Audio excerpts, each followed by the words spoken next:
नाम आकाश ओझा है, मेरी कंपनी का नाम है विबग्यो सर्विसेज और मैं यहाँ पे प्लांट हेड हूँ। हमारी टोटल 3 से 4 फैक्ट्रियाँ हैं, मैं उन सबको लीड करता हूँ। तो बेसिकली हमारी जो फैक्ट्री है ये प्राइमरीली रेलवे बिज़नेस में है और हम रेलवे बिज़नेस में आए थे अराउंड 2014 और हम हमारी कंपनियों में, अगर आप एक कोच की बात करें ट्रेन की जिसमें लोग ट्रैवल करते हैं, may be 3rd AC, 2nd AC, 1st AC, तो उसके अंदर जो भी आप देखते हैं उसमें 90% चीज़ें हम खुद मैन्युफैक्चर करते हैं हमारे इन हाउस। अब मैं आपको एग्जांपल दे देता हूँ। जिस सीट एंड बर्थ पे आप बैठते हैं वो सीट एंड बर्थ हम बनाते हैं। उसके अंदर जो फोम होती है जो सबसे ज़्यादा क्रिटिकल मानी जाती है वो भी हम खुद अपने यहाँ मैन्युफैक्चरिंग करते हैं। जो ऊपर छत होती है साइड वॉल FRP की, सीलिंग FRP की, वो भी हम खुद बनाते हैं। साइड में जो साइड वॉल होता है वो भी हम बनाते हैं। जो पूरा का पूरा टॉयलेट होता है वो पूरा टॉयलेट हम बनाते हैं।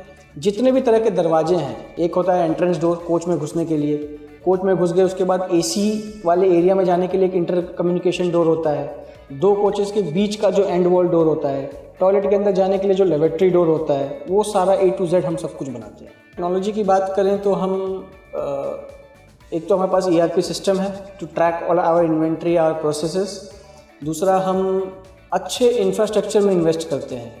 और से जैसे हमारे पास आपकी SLTL की लेज़र मशीन है, हमारे पास PU फोम बनाने के लिए हमने जर्मनी से इंपोर्ट की है मशीन, और जो बाकी बेंडिंग कटिंग ऑपरेशंस होते हैं उनके लिए भी हमने एकदम हाईटेक मशीनें लगा रखी हैं।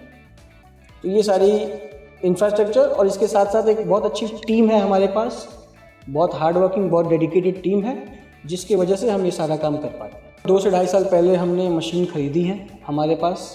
उस समय देवर हमारे माइंड में काफ़ी चल रहा था कि ऐसा ना हो कि हम इंडियन मशीन ख़रीद रहे हैं तो ये सही से काम ना करे, बार बार हमें इसको सर्विसिंग करवानी पड़ेगी, फ्रीक्वेंट ब्रेकडाउन्स होंगे। There were people who suggested कि जर्मन ब्रांड ले लो, ये ले लो, वो ले लो। बट देन हमने कहीं ना कहीं आपका फैक्ट्री देखा था, आपके प्रोसेसेस देखा था, आपके लोगों से बात की थी, तो we felt the energy, we could connect with you and your product and we took a calculated risk and I am happy that वो रिस्क हमारा सक्सेसफुल रहा है।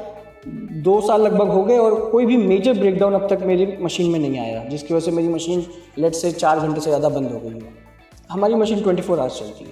कहते हैं कि एक हाथी खरीदना अलग बात होता है और उस हाथी को मेंटेन करना, उसको खाना खिलाना रोज़ अलग बात होता है। तो लकीली SLTL की इस लेज़र मशीन के साथ ऐसा नहीं है। मोस्टली ये 1 टाइम इन्वेस्टमेंट है। सर्विसिंग में कोई ज़्यादा कुछ खास खर्चा नहीं है। It's not very expensive to maintain. Day to day operations इसके बहुत सस्ते हैं। प्लस हमें बहुत अच्छा फ़ायदा हुआ है क्योंकि हम इसमें एयर यूज़ करते हैं, कंप्रेस्ड एयर। अदरवाइज जैसे आप ऑक्सीजन नाइट्रोजन यूज़ करो तो काफ़ी एक्सपेंसिव पड़ता है। ऑपरेशंस के हिसाब से ये काफ़ी किफ़ायती साबित हुई है हमारे लिए अब तक। द थिंग इज़, जो क्वालिटी होती है वो कस्टमर ड्रिवन होती है। तो मैं जो एयर यूज़ कर रहा हूँ उसके हिसाब से जो मुझे वो प्रोडक्ट मिल रहा है तो मेरा काम चल जा रहा है, मतलब आई हैव नो कंप्लेंट। तो इन अ नटशेल अगर आप बोलेंगे तो मेरा एक्सपीरियंस आपको इस बात से पता चल जाना चाहिए कि मैं एक और मशीन खरीदने जा रहा हूँ आपकी। I think that action speaks louder than words.